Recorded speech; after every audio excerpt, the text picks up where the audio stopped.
உடல் உறுப்பு தானத்தில் தமிழகம் முன்னோடி மாநிலமாக திகழ்வதாக பிரதமர் மோடி புகழாரம் சூட்டியுள்ளார். மன் கி பாத் எனப்படும் வானொலி உரை மூலம் நாட்டு மக்களிடத்தில் பேசிய பிரதமர் மோடி உடல் உறுப்பு தானத்தின் தேவை அதிகரித்து வருவதாக தெரிவித்துள்ளார்.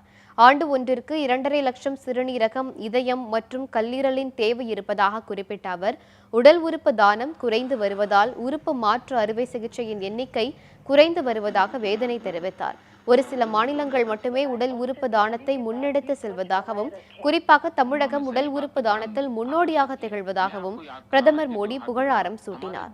வரும் தீபாவளி தூய்மையான தீபாவளியாக அமைய வேண்டும் என்று கேட்டுக்கொண்ட பிரதமர், தூய்மை இந்தியா திட்டம் குறித்த விழிப்புணர்வு ஊடகங்கள் பலப்படுத்தப்பட்டுள்ளதாகவும் தெரிவித்தார். மத்திய அரசின் கீழ்நிலை பணியிடங்களுக்கான நேர்காணல் வரும் ஜனவரி 1ஆம் தேதி முதல் ரத்து செய்யப்படுவதாகவும் மோடி குறிப்பிட்டார். லஞ்ச ஊழலை தடுக்கவே சில பதவிகளுக்கு நேர்காணலை ரத்து செய்ய மத்திய அரசு முடிவு செய்துள்ளதாகவும் பிரதமர் மோடி குறிப்பிட்டார்.